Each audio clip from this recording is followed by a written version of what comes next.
Hello everyone, welcome to schedule 3। देखिए IRCTC और IRFC इन दोनों कंपनियों का नवरत्न का दर्जा मिल गया है। देखिए जो आईआरसीटीसी है ये जो है कि Indian railway catering and tourism corporation है, और जो आईआरएफसी है ये जो है कि इंडियन रेलवे फाइनेंस कॉरपोरेशन है। ठीक है, तो इन दोनों कंपनियों को जो है कि नवरत्न का दर्जा मिल गया है। तो देखिए खबर तो यही है कि जो आईआरसीटीसी है और एक जो है कि आईआरएफसी है, इन दोनों कंपनियों को जो है कि नवरत्न का दर्जा मिला है। देखिए किन कंपनियों को मिला है, तो इन्हीं दोनों कंपनियों को मिला है। ठीक है, आईआरसीटीसी और आईआरएफसी। ठीक है, क्या है नवरत्न दर्जा, मतलब जो नवरत्न का दर्जा है होता है वो क्या होता है, इसके बारे में जानेंगे। और अगर कंपनियों को नवरत्न का दर्जा मिल जाता है तो इससे क्या लाभ होता है उनको। ठीक है, और भारत में रेलवे की जो नवरत्न कंपनियां हैं वो कितनी है, इसके बारे में भी जानेंगे। और अंत में एक अभ्यास प्रश्न पूछेंगे जिसका जवाब आप लोगों को कमेंट बॉक्स में देना होगा। ठीक है, तो स्टार्ट करते हैं। देखिए जो खबर है, IRCTC Indian railway catering and tourism corporation और IRFC Indian railway finance corporation, इन दोनों कंपनियों को जो है कि नवरत्न का दर्जा जो है कि मिल गया है। ठीक है, देखिए यह जो दर्जा होता है सिर्फ सरकारी कंपनियों जो सीपीएसईज होती हैं उनको मिलता है, मतलब जो सरकारी कंपनी होती है उन्हीं को जो है कि नवरत्न का दर्जा मिलता है। आईआरसीटीसी और आईआरएफसी इस सूची में 25वें और 26वें स्थान पर है। देखिए जो आईआरसीटीसी का है ये जो है कि 25वां स्थान है, और जो आईआरएफसी है ये जो है कि 26वें स्थान पे है। मतलब कि आज की डेट में जो है कि भारत में कितनी नवरत्न कंपनियां हैं, तो टोटल जो है कि 26 नवरत्न कंपनियां हैं। ठीक है, पहले जो है कि 24 थी और ये दो ऐड हो गई, आईआरसीटीसी और आईआरएफसी, तो अब जाकर के हो गई 26 जो है कि नवरत्न कंपनियां। ठीक है, देखिए जो सीपीएसईज होती हैं सेंट्रल पब्लिक सेक्टर इंटरप्राइजेज, इसमें क्या होता है कि केंद्र सरकार की हिस्सेदारी जो है कि 51% या उससे ज्यादा होती है, और ये कंपनियां जो है कि भारी उद्योग मंत्रालय के अंतर्गत आती है। देखिए जिन कंपनियों को नवरत्न का दर्जा मिलता है वो जो है कि सरकारी कंपनियां होती हैं, और वो जो है कि सीपीएसईज कंपनियां होती हैं। देखिए जो सीपीएसईज कंपनियां होती हैं वो क्या होती है, वो जो कि केंद्र सरकार जो है ना उसमें उसकी हिस्सेदारी या तो 51% होगा, ठीक है, या तो फिर 51% से अधिक होगा।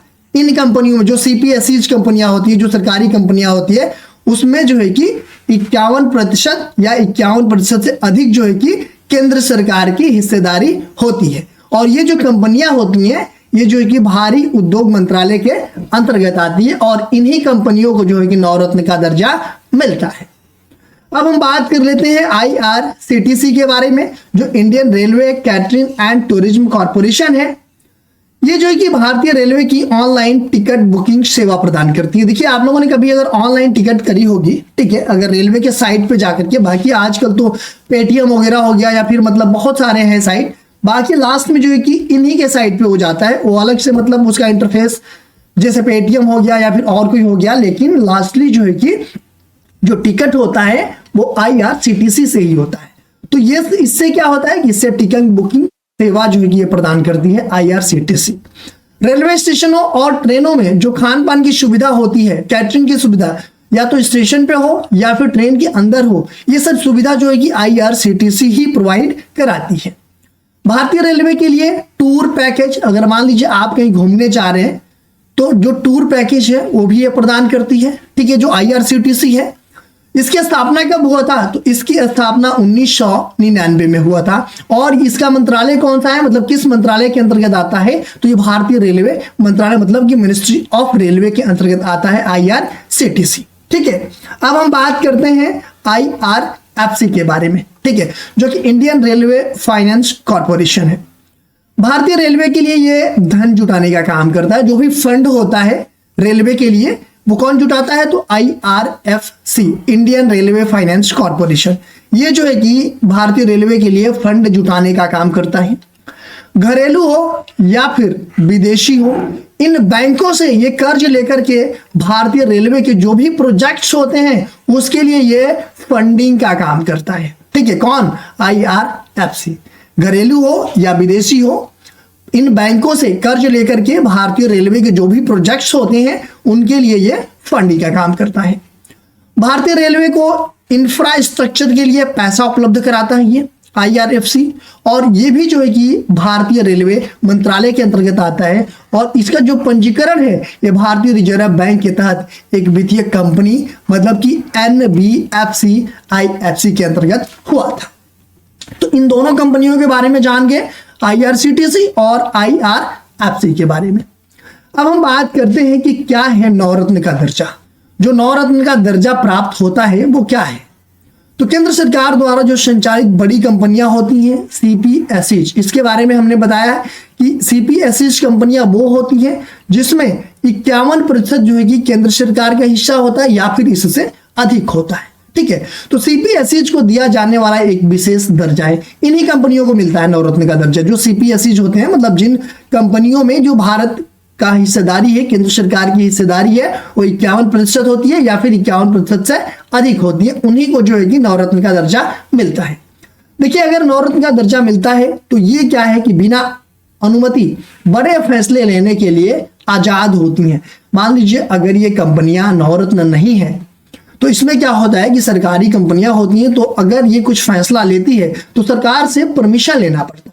ठीक है, लेकिन अगर ये नवरत्न कंपनियां हो जाती है तो कुछ इनको फ्रीडम मिल जाता है। ठीक है, मतलब कि बिना केंद्र सरकार या बिना सरकार से मतलब अनुमति लिए, परमिशन लिए बड़े बड़े फैसले लेने के लिए ये आजाद हो जाती हैं। ठीक है, जैसे कि मान लीजिए किसी बड़े प्रोजेक्ट में निवेश करना हो, कोई बड़ा प्रोजेक्ट है, अगर उसमें निवेश करना है तो इनको सरकार से बात नहीं करनी है। ठीक है, ऐसा नहीं है सरकार से ही परमिशन लेनी है, ये जो है कि बिना परमिशन लिए भी ये सब फैसला ले सकती है, किसी बड़े प्रोजेक्ट में निवेश कर सकती है।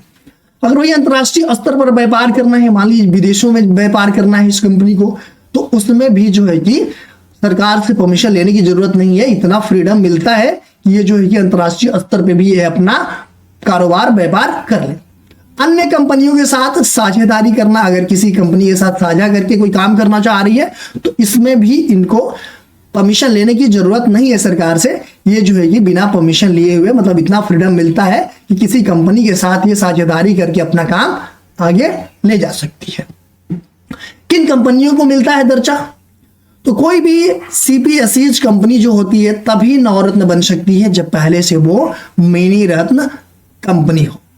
देखिए, इसमें जो है कि 3 श्रेणियां होती है, एक तो मिनी रत्न, ठीक है, दूसरा जो है कि नवरत्न और तीसरा जो है कि महारत्न। ठीक है, तो अगर किसी कंपनी को नवरत्न का दर्जा देना है तो वो जो है कि कंपनी मिनी रत्न कंपनी होनी चाहिए। ठीक है, ऐसा नहीं कि वो मतलब कोई श्रेणी में नहीं है, मतलब जो मिनी रत्न है, नवरत्न है और महारत्न है, अगर ये डायरेक्टली कोई कंपनी महारत्न नहीं बन जाती है।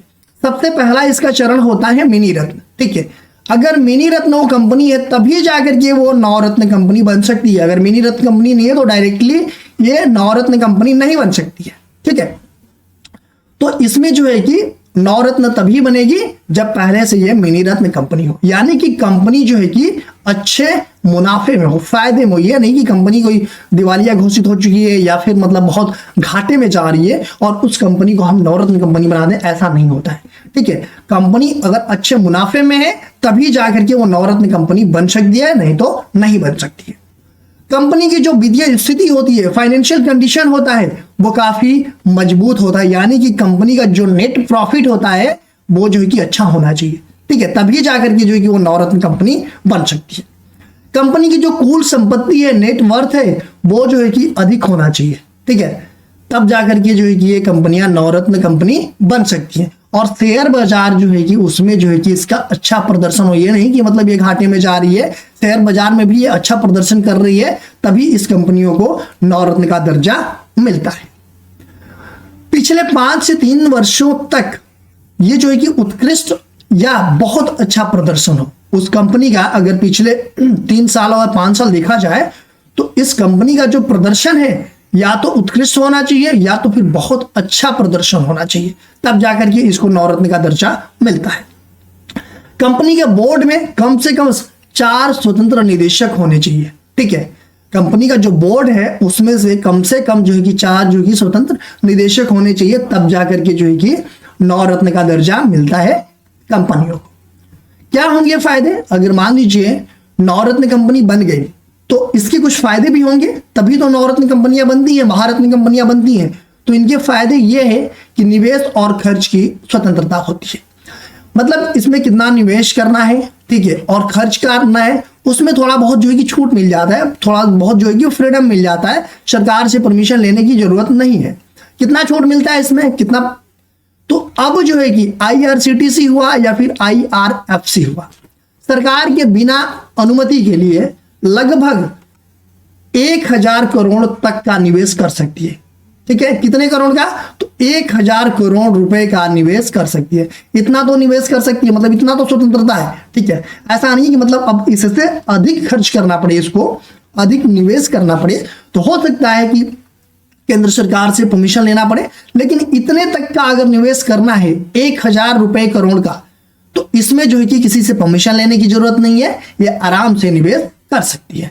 ठीक है, और या अपनी कुल संपत्ति का 15% तक खर्च कर सकती है। ठीक है, देखिए दो चीजें हैं, या तो 1000 रुपए करोड़ तक, 1000 करोड़ रुपए तक का निवेश कर सकती है, या फिर इसकी जितनी संपत्ति है उसमें से जो है कि 15% तक जो है कि ये खर्च कर सकती है। ठीक है, अंतर्राष्ट्रीय स्तर पर व्यापार करने की आजादी होती है, मतलब इतना जो है कि अंतर्राष्ट्रीय स्तर पर यह व्यापार कर सकती है। ठीक है, ये याद रखिएगा। कंपनियों से सीधे समझौते कर अपने कारोबार को अंतर्राष्ट्रीय स्तर पर बढ़ा सकती है, मतलब और कंपनियों से सीधा जो है कि समझौता कर सकती है और अपने कारोबार को जो है कि अंतर्राष्ट्रीय स्तर पर बढ़ा सकती है। ये सब सारी चीजें फायदा होती है नवरत्न कंपनी बन जाने पर। बाजार में साख बढ़ेगी, जो मार्केट क्रेडिबिलिटी है वो भी बढ़ेगी, निवेशक ज्यादा पसंद करेंगे इसको। ठीक है, और नवरत्न कंपनियां आर्थिक रूप से मजबूत मानी जाती है। देखिए, जो ऐसे भी देखा जाए कि अगर नवरत्न कंपनियां, अगर किसी को शेयर बाजार में पैसा लगाना है तो इस कंपनी में लगा सकता है, क्योंकि ये आर्थिक रूप से मजबूत होती है, मतलब भरोसा रहता है कि ये जो है कि डूबेगी नहीं। ठीक है, अब हम बात कर लेते हैं कि भारत में रेलवे की जो नवरत्न कंपनियां हैं कितनी है। ठीक है, तो अब तक टोटल जो है कि 26 कंपनियां हैं नवरत्न कंपनी। ठीक है, ये 25वीं और 26वीं बनी है, टोटल जो है कि अभी तक 24 कंपनियां थी, लेकिन जो 25वीं कंपनी बनी है वो जो है कि IRCTC बनी है और 26वीं कंपनी IRFC बनी है। ठीक है, तो टोटल कितनी कंपनियां हैं भारत में जो नवरत्न कंपनी का दर्जा मिला हुआ है? तो टोटल 26 कंपनियां, ये याद रखिएगा। और मुझे कमेंट बॉक्स में ये भी बताइएगा कि जो महारत्न कंपनियां हैं वो कितनी है आज के डेट में। देखिए, जो टोटल 26 कंपनियां हैं उसमें से अगर हम बात करें तो 7 कंपनियां जो कि रेलवे की है, जो नवरत्न का दर्जा मिला है। पहला है RVNL, रेल विकास निगम लिमिटेड, रेलवे इंफ्रास्ट्रक्चर। दूसरा है CONCOR, container corporation of India, जो माल ढुलाई सेवा है।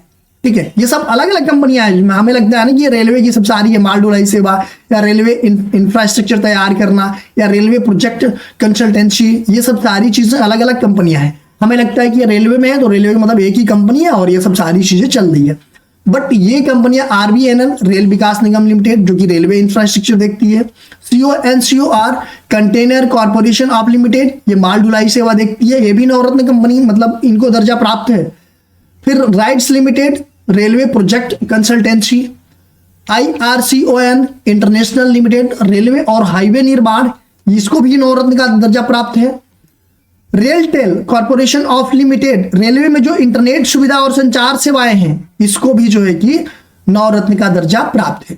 IRCTC, ये जो है कि अभी जो है कि 25वीं कंपनी बनी है। ठीक है, और ये जो है कि IRFC, ये जो है कि रेलवे की वित्तीय सेवाएं जो है कि ये 26वीं बनी है। ठीक है, तो टोटल जो है कि भारत में 26 कंपनियां जो है कि नवरत्न कंपनियां हैं, जिसमें से 7 कंपनी जो है कि रेलवे की है। ठीक है, बाकी जो है कि और मतलब अदर कंपनियां हैं। ठीक है, अब हम बात कर लेते हैं प्रश्न की।